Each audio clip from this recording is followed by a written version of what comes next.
Hey guys, and welcome to the show this week. Thanks for being here and checking us out. My name is Eric Hammond of the Orange Stack, and I wanted to introduce our topic today. We're talking about the 7 habits that are going to help you dominate 2019. And you're probably thinking, I already have a bunch of habits. How many more habits can I possibly need? Because you have good habits, you have bad habits. There's all sorts of things going on in your head mentally. The last couple weeks, we've been talking about goals, ways that you can crush 2019, and this is another one of those incredible shows. So we're going to talk about 7 ways, 7 things you probably need to be giving up right now, and 7 things that you need to be doing a little bit better. So 7 habits. Think about these habits, take notes as you go through. It's going to be some good stuff. I just wanted to give you this one big caveat. We had some audio issues during the show. I will not be able to re-record this because I'm just super excited the way that it came out. However, bear through the audio. We're going to try to adjust it and make some corrections. It gets better as the show goes on, so know that there's going to be a little bit of a mistake here and there, but try to get the things in your life that you're going to do this year and work them out. Work those kinks out so that the next 11 months that you have left of this year can just be fantastic, okay? That's my goal for you. So let's get through this. We will see you in the show. Thanks for watching.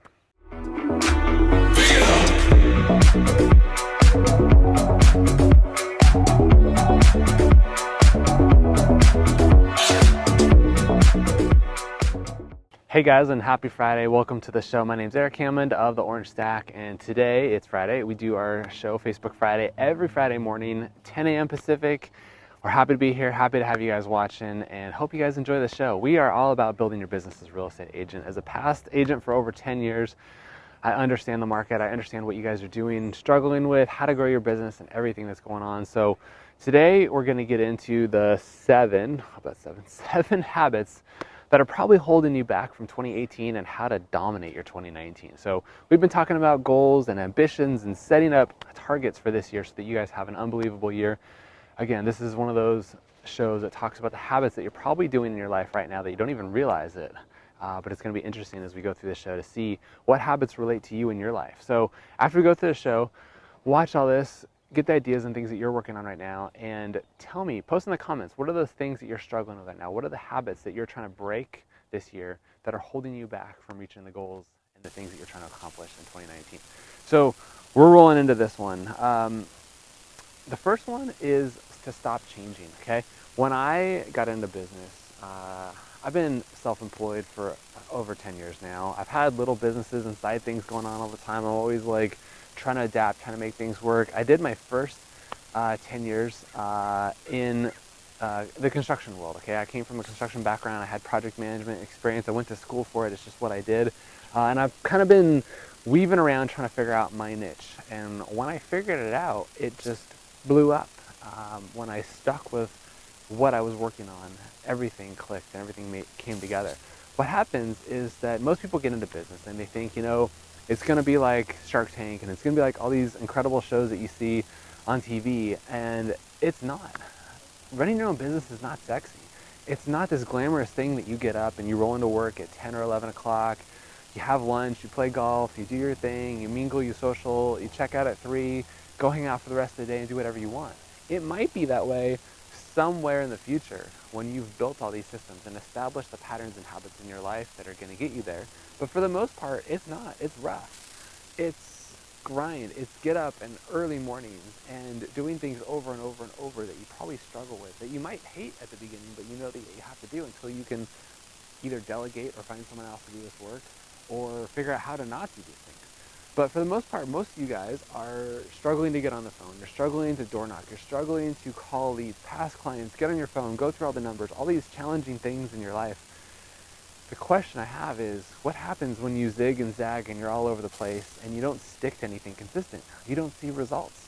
So if this is the year that you say, I'm going to get on the phone, or I'm going to do social marketing, or I'm going to mail out a postcard to my sphere every single month until I get transactions, keep at it. Keep doing it. You know, I was reading the other day that it takes on average 12 months to build a farm, and most agents give up after 6. So if you're 6, 7 months into it and you say, I've been mailing these thousands of postcards every single month and nobody's responding, no one's buying anything, no one's selling anything, maybe it's because you haven't stuck with it long enough. So stop changing your mind. Pick something, stay with it, stay away from the shiny objects that are going to distract you.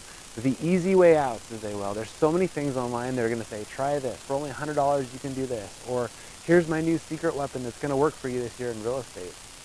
Because what you don't realize is that if there was a secret weapon, everybody would be doing it.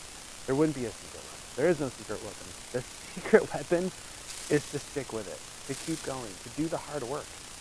Most real estate agents who get into the business are out before year 2, 87%. That's the failure rate. So if you're brand new and you're thinking, I'm going to do something that nobody else is doing, I'm going to sell homes easier than anybody else is doing, don't let there be the myth. You got to do the hard work. You got to stick with it, keep at it, keep going. There's going to be a day where it comes out and that it just works for you. So keep at it. Okay, the next one. Winning arguments with words versus performance. Okay, this is going to be an interesting one. 2 motorcycle cops are showing up here, so hopefully we don't have to stop the show.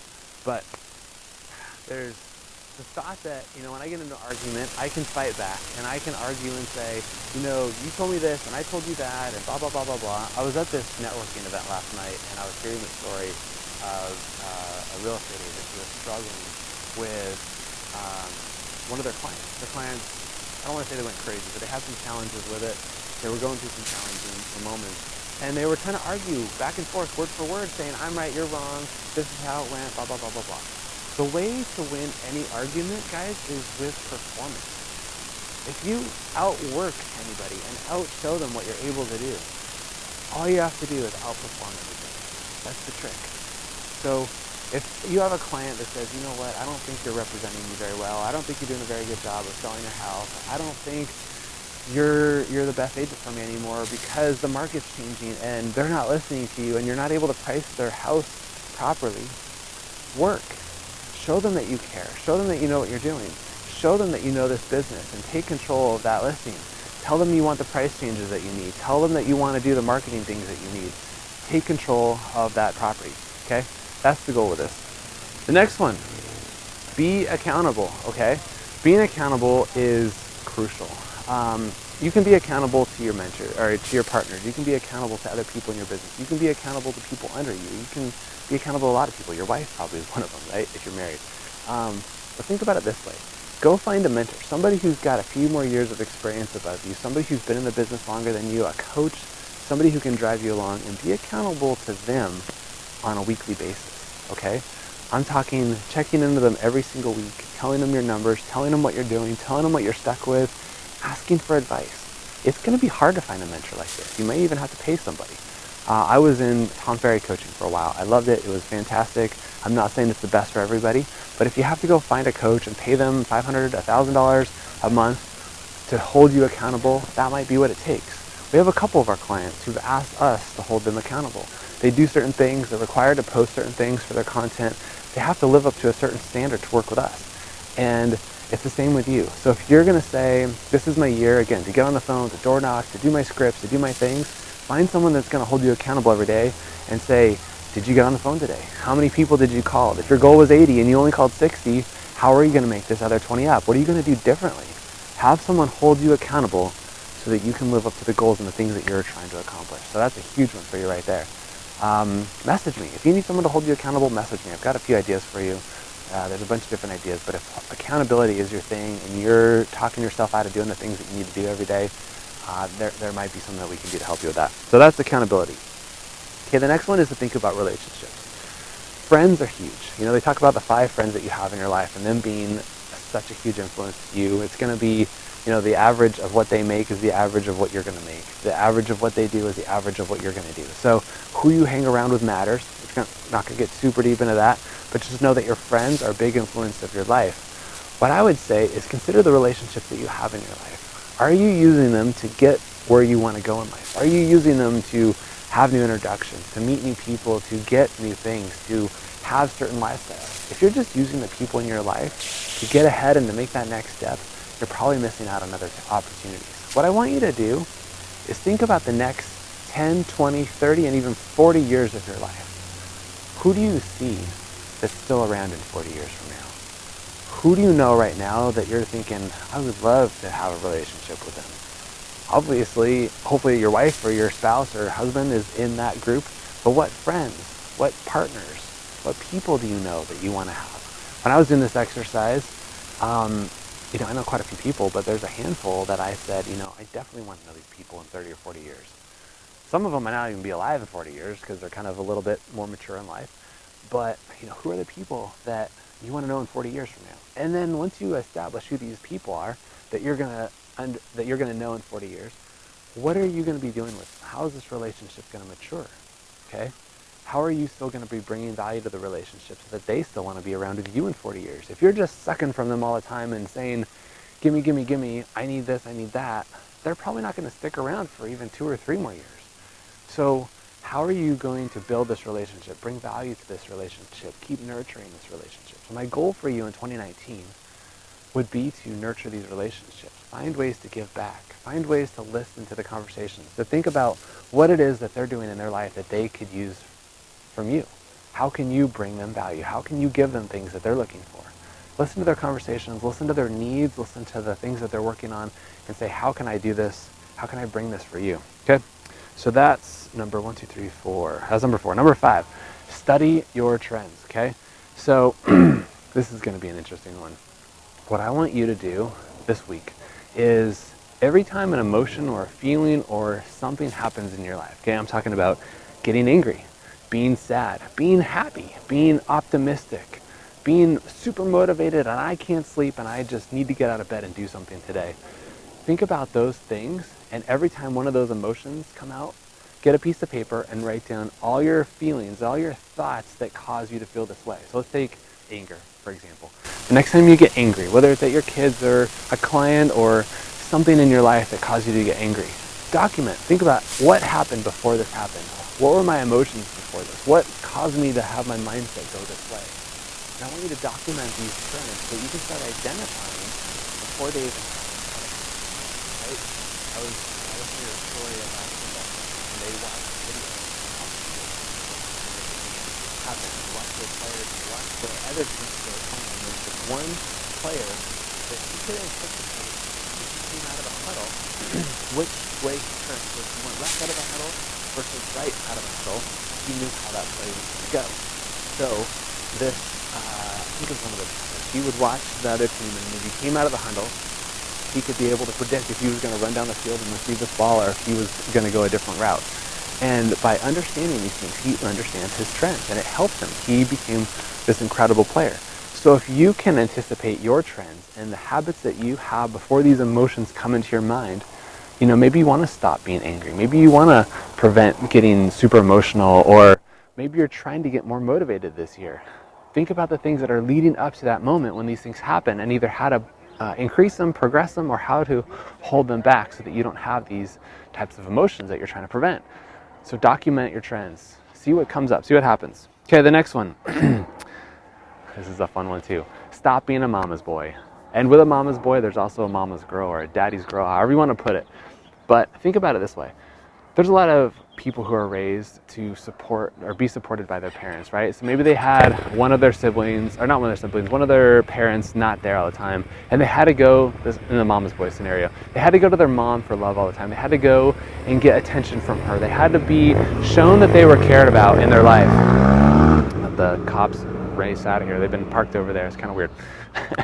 Think about that person in your life. So we're talking like 5 to 10-year-olds, right? And they go to their mom, they say, mommy, I need your help. Mommy, I need attention. I act out because I need attention. I need love in life. And there's nothing with being loved, or there's nothing wrong with being loved in life. I definitely see that and understand that. And I know that my kids need love, and I give them that love. But some kids will act out, and they'll try to get attention from their parents, and they'll try to do crazy things to get attention from them. What happens is 30 years later, when they're 35 or 40 years old, they still have these same habits. So whether you're 20, 30, or 40, or 80, if you notice in your life and you're documenting your trends and you're saying, look, every time things don't go my way, I outburst and I do these crazy things and I try to get attention in non-normal ways, you need to stop these things. You need to stop being a drama queen. You need to stop trying to get attention in this way. Okay? It's not an adult habit. It's not a pattern that you want to live. So not everybody has that. I know a few in my life who definitely came to mind when I was thinking about this. But what happens is they just become needy. They have this attention-seeking habit that they are living up to, and it's just annoying. it's something that as an adult you shouldn't be doing. So break that habit. Okay. I think we're at number 7. 1, 2, 3, 4, 5, 6, 7. Okay, cool. The last one, this is the best. Over deliver. If you've ever seen my car, I have an orange GTI, and it stands out like crazy. There's only like 1,200 of them in the world. They made this unique orange GTI, and it's actually what we named our company after, the orange stack. But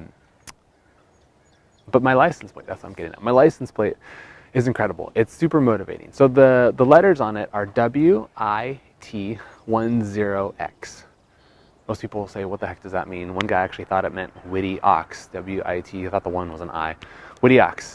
It is not a witty ox. WIT stands for whatever it takes, and then the 10X means do 10 times more than you thought you had to. So over deliver, okay? If you're gonna promise anybody anything, over deliver. Double what you're gonna deliver. 10X what you're gonna deliver, whatever it is. If you say, to be part of this real estate team that I'm on, I need to call 50 people every single day to keep the business that I need to. If that's the minimum that they need you to do, go call 100. Go call 150. If you told your clients that you're going to list their house and you're going to call all the neighbors and tell everyone about them and invite everyone to the open house so that you can bring as much marketing exposure, and you say, look, there's 300 people in this neighborhood, I'm going to call them all, go call 600. Call more than you need to. Over deliver. If somebody's expecting you to sell their house and you say, you know what, this house is probably worth, I'm just going to throw out a number here because I don't know where you are in the world. If you say, I think I can sell this house for $500,000, don't tell them $500,000. Under promise, over deliver. That's the message here. When you bring more results than you originally had anticipated, you build this reputation that people love. If you over deliver, people will appreciate it. They'll understand that when I make a promise, this is the minimum that I'm going to do, but I'm going to over deliver. I'm going to bring more at the end of the day than I ever promised. People will appreciate it. So no matter where you are in your business, find ways to over deliver. Just think about that license plate, WIT 10X. It's a Grant Cardone thing. Go check out Grant Cardone if you don't know who he is. Cardone. Guys, there's a lot to think about. It's still January. There's still 11 months left in this great year. You guys can dominate. The market is different. It's changing.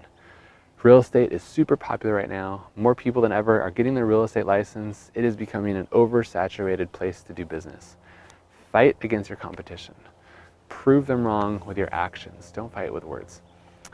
Go set the standards in your life that you're willing to take, the habits that you're willing to take. Don't change plans. Stick with what you've set out to do this year. Hopefully you made your goals back in December like we talked about last year. And accomplish these things. Set out and do the things that you know nobody else is willing to do this year. Go knock more doors. Go call more people. Go create better content on social media. Get your message out there. Invite the world to work with you. Guys, I know that you can do this. I know it's going to be a phenomenal year. I'm grateful that you're following along. If you're still watching this video, thanks for being here every week. Share this with somebody who needs to hear these things. Again, I guarantee that most of you are going to struggle with a lot of these things. Maybe not the mama's boy thing, but if there's one that stands out more than others, share it with me, post it in the comments, whatever number it was, tell me what you're gonna work on this year, and share this video. Share this video with your mama's boyfriend or somebody who needs to hear this content. I appreciate it. Subscribe to our channel. Thanks for being here. We'll see you next week at 10 a.m. Pacific every Friday morning, guys. Happy Friday. Enjoy your weeks. See you next time.